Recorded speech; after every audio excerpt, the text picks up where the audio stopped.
subscribe to my channel and don't forget to press the bell icon so that you get all the latest updates. Thank you. Hello everyone, welcome to precision English classes. और आज हम बात करेंगे possessive case of pronoun की। Subjective case and objective case से related सारे रूल्स हम डिटेल में डिस्कस कर चुके हैं। अगर आपने वो वीडियोस नहीं देखी हैं तो आप उनको ज़रूर देख लीजिए, और अगर आपने अभी तक चैनल को सब्सक्राइब नहीं किया है तो चैनल को सबसे पहले सब्सक्राइब कर लीजिए। ओके, सो देखिए पोजेसिव केस ऑफ प्रोनाउन में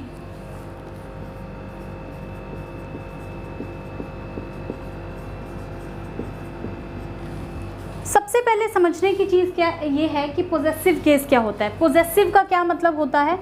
इट शोज पोजेशन। ठीक है, तो पोजेसिव केस ऑफ प्रोनाउन में हम कौन कौन से वर्ड्स लेते हैं? My, our, first person, second person में योर, और थर्ड पर्सन में हिज, हर, इट्स, और इन तीनों का प्लूरल क्या होता है? Their. Okay, so possessive case of pronoun में फर्स्ट पर्सन में आते हैं माय, इसका प्लूरल है सिंगुलर के लिए माय और प्लूरल के लिए are.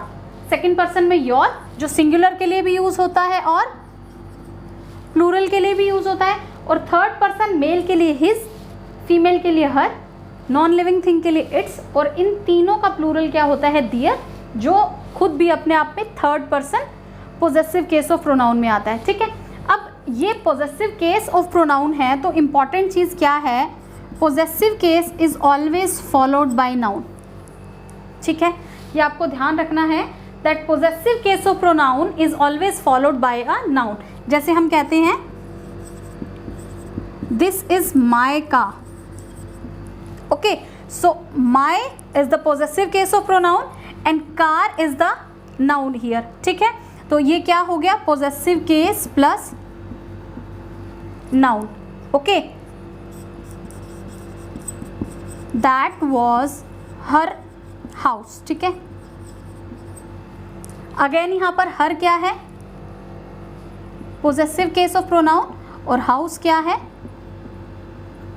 Noun. Okay, so possessive case of pronoun कहीं पर भी यूज होंगे, उनके साथ क्या यूज होगा? एक नाउन होगा। जैसे हम और एग्जांपल लेते हैं, where is your house, where is your house. ठीक है, सो अगेन योर क्या हो गया? पोजेसिव केस, और हाउस क्या हो गया? एक नाउन हो गया। ठीक है, so possessive case of pronoun will always be followed by a noun. एक हमारे पास होता है पोजेसिव प्रोनाउन। ठीक है, पोजेसिव प्रोनाउन कौन कौन से होते हैं? देखिए, फर्स्ट पर्सन के लिए माइन और प्लूरल के लिए आर्स। यहाँ पर हमारा क्या था? माय और आर। ठीक है, यहाँ क्या हो गया? माइन और आर्स।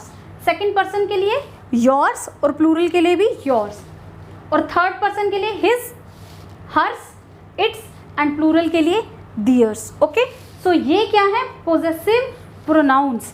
तो इनका यूज अगर हम करेंगे, ये साथ साथ में मैं आपको इसीलिए समझा रही हूँ क्योंकि इनमें स्टूडेंट्स को बहुत बार कंफ्यूजन हो जाती है। ठीक है, इसीलिए एक साइड पे बोर्ड के मैंने ये लिखे हैं और दूसरी साइड पे मैंने ये लिखे हैं, सो दैट आप कंपैरिजन करके इजीली समझ सकें।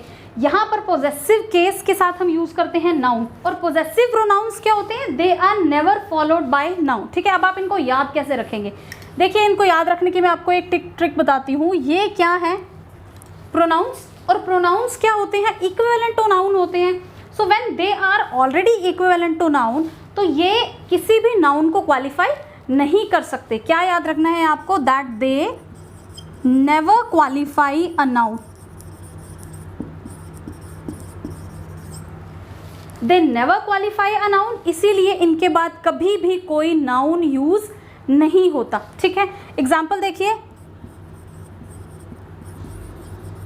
This car is yours. Okay, अब दिस कार इज योर्स, यहां पर योर्स क्या है? This is a possessive pronoun, तो इसके बाद हम कोई भी नाउन यूज नहीं कर सकते। ठीक है, और एग्जांपल लेते हैं, जैसे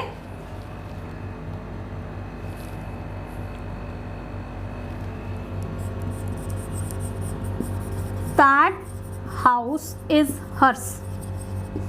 ठीक है, और एग्जाम्पल से समझिए, दैट हाउस इज हर्स। अब हर्स क्या है, यहाँ पर एक पोजेसिव प्रोनाउन, ठीक है। तो इसके बाद हमने नाउन यूज नहीं किया। Hers is a beautiful house.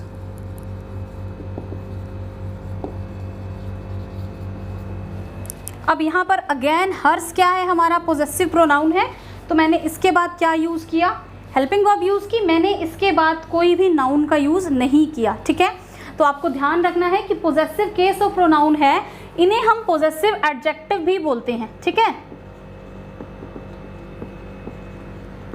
अब पोजेसिव एडजेक्टिव क्यों बोलते हैं, क्योंकि आप समझ सकते हैं अब ये दोनों चीज़ों को समझने के बाद कि ये एक नाउन को क्वालिफाई करते हैं, और ग्रामर में नाउन को क्वालिफाई करने का काम किसका होता है, एडजेक्टिव का। तो इसीलिए हम इनको पोजेसिव एडजेक्टिव भी बोलते हैं, क्योंकि पोजेशन शो करते हैं, नाउन को क्वालिफाई करते हैं, तो इनको हम पोजेसिव एडजेक्टिव भी बोल देते हैं।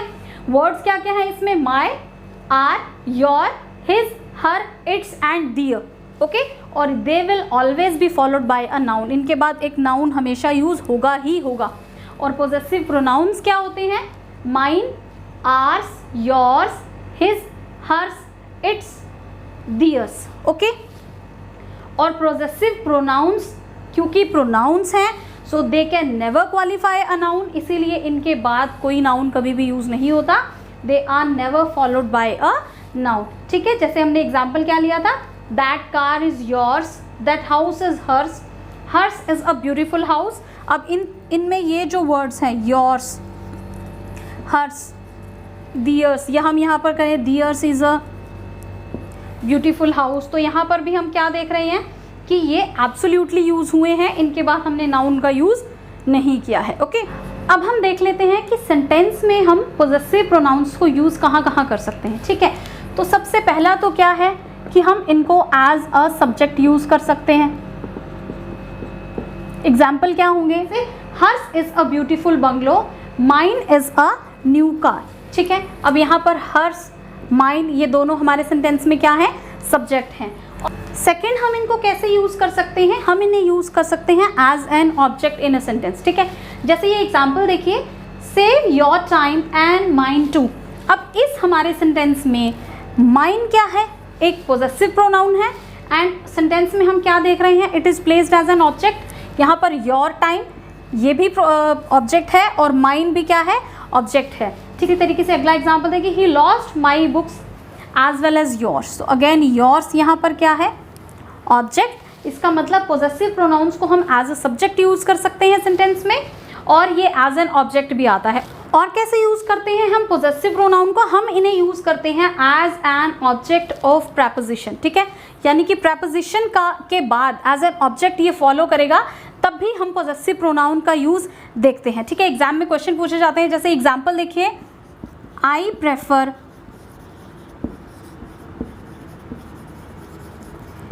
योर हेल्प टू हर, ठीक है। I prefer your help, to यहाँ पर प्रपोजिशन है, योर हेल्प, ठीक है। योर क्या है, पोजेसिव केस है, ठीक है, और ऑब्जेक्ट है, तो यहाँ पर हम क्या यूज़ करते हैं, पोजेसिव प्रोनाउन यूज़ करेंगे। I prefer your help to hers, ठीक है। इसका मतलब क्या है, that I prefer your help to her help. तो यहाँ पर हम पोजेसिव प्रोनाउन यूज़ करेंगे, हर नहीं लगेगा, यहाँ पर हम क्या लगाएंगे, हर्स लगाएंगे। एक और सेंटेंस को देखिए, your house is better than my, ठीक है। अब यहाँ पर देन है, प्रपोजिशन है, ठीक है। Your house, your possession show कर रहा है, your house is better then, यहाँ पर आएगा possessive pronoun mine, your house is better then mine. तो हम तीन तरीके से सब्जेक्ट में प्लेसमेंट देखते हैं पोजेसिव प्रोनाउन की, as a subject, as an object, और अगर हमने पोजेसिव केस ऑफ प्रोनाउन से कंपैरिजन किया हो और हमारे सेंटेंस में प्रपोजिशन हो, तो हम क्या लगाएंगे, as an object of preposition हम पोजेसिव प्रोनाउन का यूज़ करते हैं, ठीक है। अच्छा, अब ये 4-5 वर्ड्स देखिए, आज इनसे हम प्रोनाउन से रिलेटेड एक और कन्फ्यूजन दूर करने की कोशिश करते हैं, ठीक है। देखिए, मैंने लिखा योर्स फेथफुली, योर्स फेथफुली, यहाँ पर योर के बाद मैंने अपोस्ट्रोफे लगाया है, your faithfully and your faithful friend, ठीक है। अब फ्रेजेस को समझने की कोशिश करते हैं कि इनमें से क्या करेक्ट है, क्या यूज़ होना चाहिए और क्यों यूज़ होना चाहिए, ठीक है। We should know the reason as well, okay. देखो अब पहले हम योर को देखते हैं। यहाँ पर ये जो योर्स है ये क्या है, this is a possessive pronoun.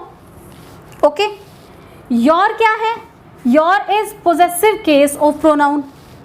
Again यहाँ पर योर क्या है, this is also possessive case of pronoun, और your possessive case of pronoun. ठीक है, प्रोनाउन, और बाकी 3 yours possessive case of pronoun है। यहाँ पर हम पोजेसिव के साथ अपोस्ट्रोफे एस लगा रहे हैं। ठीक है, यहाँ पर हम बिना अपोस्ट्रोफे के यूज़ कर रहे हैं, और यहाँ पर फेथफुली की जगह हम फेथफुल फ्रेंड लिख रहे हैं। ठीक है, चलिए समझते हैं। सबसे पहले समझने की बात यह है कि जो पोजेसिव केस होता है,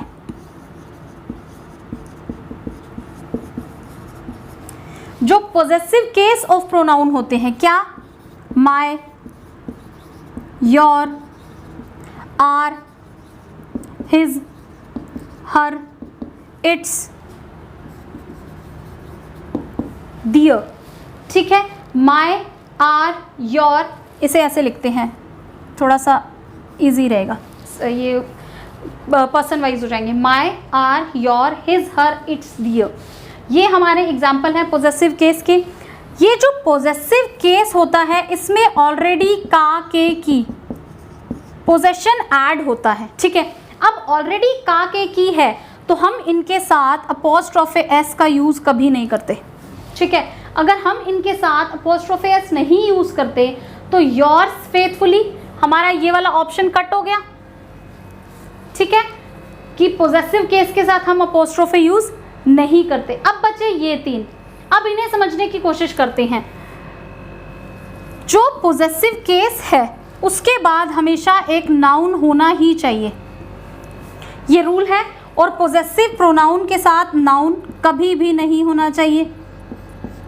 ठीक है, तो देखते हैं ये पोजेसिव केस, इसके साथ ये क्या है, this is not a noun, yours faithfully लगाने से हम क्या बनाते हैं, नाउन में हमने डिटेल में डिस्कस किया है कि ly लगाने से हमने इसे क्या बनाया, एडवर्ब बना दिया। ठीक है, तो पोजेसिव केस के बाद एडवर्ब आ रहा है, गलत हो गया।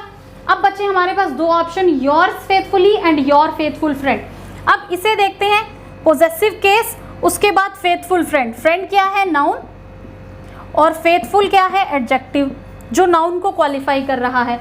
तो पोजेसिव केस के बाद मैंने एक तरीके से नाउन यूज़ किया कि मैं अपने फ्रेंड की कुछ स्पेशलिटी बता रही हूँ कि वो फेथफुल है, और पोजेसिव केस के साथ मैंने यूज़ किया। इसका मतलब ये ऑप्शन हुआ मेरा करेक्ट, और योर्स फेथफुली। अब क्योंकि पोजेसिव प्रोनाउन के बाद नाउन नहीं आ सकता, ये ly क्या बता रहा है कि ये नाउन नहीं है, दिस इज एन एडवर्ब। ठीक है, तो इसका मतलब ये भी करेक्ट है। तो हम जैसे जनरली हम एप्लीकेशंस में लिखते हैं, जो हमें चाइल्डहुड से कन्फ्यूजन रहती है, कभी हमें ऐसे लिखवा दिया जाता है, कभी हमें ऐसे लिखवा दिया जाता है। सो आपको क्या ध्यान रखना है, that yours faithfully is the correct answer. ठीक है, और योर फेथफुल फ्रेंड ये किस तरीके से करेक्ट है कि ये पोजेसिव केस के साथ नाउन आ रहा है। यहाँ पर पोजेसिव प्रोनाउन के बाद नाउन नहीं है, इसीलिए ये करेक्ट हुआ। ठीक है, तो यहाँ से रूल आपको क्या समझ में आ रहा है, रूल हमें ये समझ में आता है कि पोजेसिव केस में का, के, की होता है तो हम डू नॉट ऐड अपोस्ट्रोफे। ठीक है, तो हम योर्स इस तरीके से,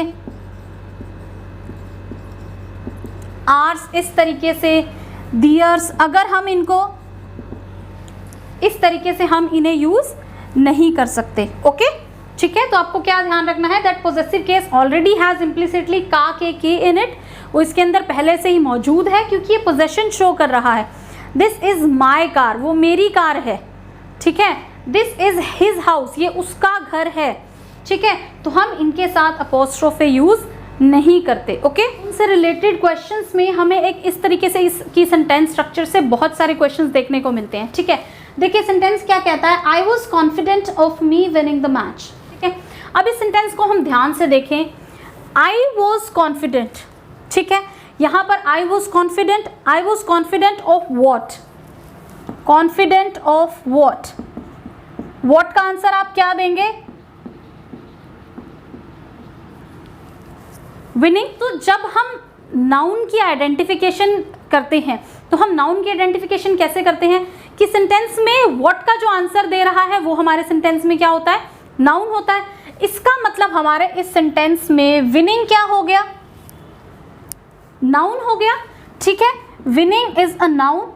और नाउन से पहले हम सेंटेंस में क्या यूज करते हैं, हम यूज करते हैं possessive case of pronoun.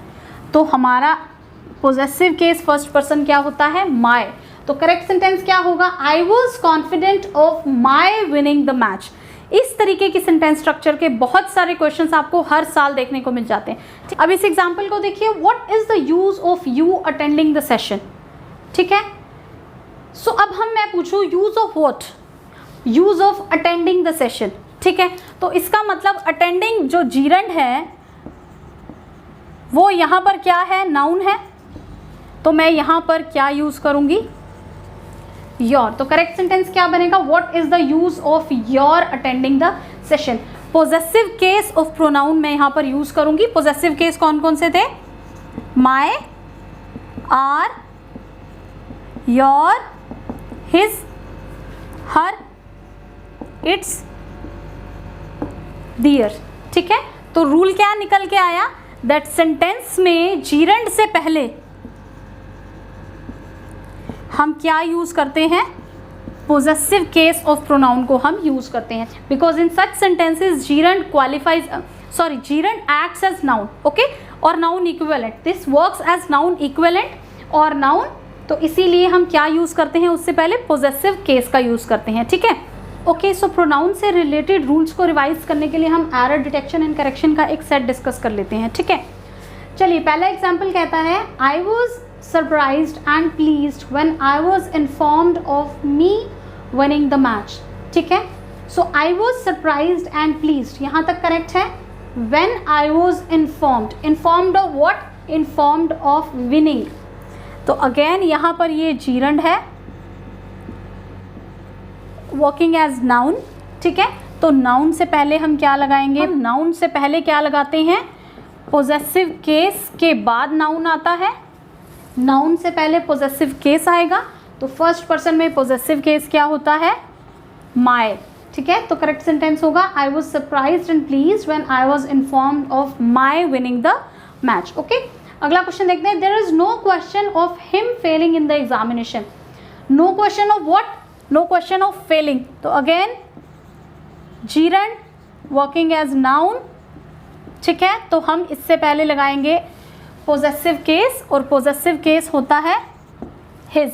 Him क्या होता है, ऑब्जेक्टिव केस। ठीक है, तो क्या आएगा, his. There is no question of his failing in the examination. अगला क्वेश्चन देखते हैं, he is fatter than me. Okay, so he is fatter. अब यहाँ फैटर देन, यहाँ पर हम क्या कर रहे हैं, कंपैरिजन कर रहे हैं। और प्रोनाउन के पिछले वीडियो में हमने क्या डिस्कस किया था, that comparison is always likewise. हम कंपैरिजन किससे कर रहे हैं, ही से। ही क्या है, सब्जेक्ट। तो मैं यहाँ पर यूज करूंगी सब्जेक्टिव केस, और फर्स्ट पर्सन सब्जेक्टिव केस क्या होता है, आई। तो करेक्ट सेंटेंस होगा, he is fatter than I. Implicit meaning क्या होता है, आई एम। तो अगर आप आई लिखते हैं या आई एम लिखते हैं, बोथ आर करेक्ट। ओके, अगला क्वेश्चन है, my mother motivated my brother and I to quit smoking. तो my mother motivated my brother. ठीक है, मेरी मम्मा ने मेरे भाई को मोटिवेट किया। तो माई ब्रदर यहाँ पर क्या है, ऑब्जेक्ट है। ठीक है, तो ऑब्जेक्ट है एंड आई, ये भी ऑब्जेक्ट है। तो ऑब्जेक्ट जब होता है प्रोनाउन, तो हम ऑब्जेक्टिव केस यूज करते हैं। आई क्या है, सब्जेक्टिव केस है। तो करेक्ट क्या बनेगा, my mother motivated my brother and me to quit smoking. Okay, अगला क्वेश्चन देखिए, his house is far better than your. Okay, so his house is far better than yours या your house. ठीक है, क्योंकि यहां per your के बाद अगर योर, देखो योर क्या है, your is a possessive case of pronoun. Possessive case है या एडजेक्टिव है, तो इसके बाद नाउन होना चाहिए। तो या तो मैं लिखूँ योर हाउस। अब अगर मैं नाउन नहीं लिखना चाहती हूँ तो फिर मुझे पोजेसिव प्रोनाउन लिखना पड़ेगा, जो एब्सोल्यूट होता है, जिसे अपने साथ नाउन की जरूरत नहीं है। So his house is far better than yours या योर हाउस। ओके, दोनों करेक्ट हैं। अगला क्वेश्चन देखते हैं, my house is bigger than hers. ठीक है, अब हर्स में हमने यहाँ पर अपोस्ट्रोफे लगा दिया। जो नहीं होता। My house is bigger than hers. Logic क्या है? सेम, कि क्योंकि मैंने इसके बाद नाउन नहीं लगाया तो मुझे पोजेसिव प्रोनाउन लगाना पड़ेगा। सो पोजेसिव प्रोनाउन क्या होता है? हर्स। या मैं लगा सकती हूँ माई house is bigger then her house, ठीक है। लेकिन अब इन्होंने अपोस्ट्रोफे लगाया है तो हम अपोस्ट्रोफे को रिमूव करके इसको करेक्ट कर सकते हैं, हर्स जो है पोजेसिव प्रोनाउन। अगला एग्जाम्पल, अगला क्वेश्चन देखते हैं। It is a pity that no one in the family disapproves of him getting up late. No one in the family disapproves of what? Disapproves of getting up late. तो getting up क्या हो गया? जीरेंड working as noun, तो इससे पहले मैं क्या लगाऊंगी? नाउन से पहले मैं क्या लगाऊंगी? Possessive case his. It is a pity that no one in the family disapproves of his getting up late. Okay, अगला देखते हैं क्वेश्चन क्या कहता है। The principal objected to them wearing jeans in the college. Okay, so principal objected to what? Objected to wearing jeans. So again gerund हो गया हमारा, तो मैं क्या लगाऊंगी इससे पहले? पोजेसिव केस, ठीक है। ऑब्जेक्टेड और पोजेसिव क्या होता है? Their. Principal objected to their wearing jeans in the college. Them क्या है? Them is the objective case, they is the subjective case, और दियर क्या है? Possessive case. और पोजेसिव प्रोनाउन क्या होता है? दियर्स, ठीक है। ये आपको ध्यान रखना है। अगला एग्जाम्पल देखते हैं। A good friend of me has been living in London for 20 years. ये देखिए, हम यहाँ पर क्या आना चाहिए? गुड फ्रेंड ऑफ माइन, ठीक है। मी ऑब्जेक्टिव केस है, यहाँ पर ऑब्जेक्टिव केस का कोई लॉजिक नहीं बनता, ठीक है। A good friend of mine, क्योंकि हम क्या शो कर रहे हैं कि वो मेरा फ्रेंड है, हम पोजेशन शो कर रहे हैं, तो ऑब्जेक्टिव केस नहीं यूज होगा, ठीक है। अगला एग्जाम्पल देखिए। The book I have purchased is more useful than she has. अब इस सेंटेंस को समझने की कोशिश कीजिए। The book I have purchased is more useful than. अब मैं अपनी बुक को उसकी बुक से कंपेयर करूंगी, बट मैंने लिख दिया, सेंटेंस क्या लिख दिया? She has many things, than she has what? She has pen, she has pencil, what? तो मेरी बुक उसकी बुक से ज़्यादा यूजफुल है, तो मैं इसको कैसे करेक्ट करूंगी? Than the one she has, कि मेरी बुक उसकी जो एक उसके पास है उससे ज़्यादा यूजफुल है, ठीक है। या मैं इसको कैसे करेक्ट कर सकती हूँ? The book I have purchased is more useful than hers. सीधा हर्स लिखने से मैंने क्या शो कर दिया कि जो उसके पास बुक है, ठीक है। इट मीन्स हर बुक, ठीक है। So the book I have purchased is more useful than the one she has, या the book I have purchased is more useful than hers.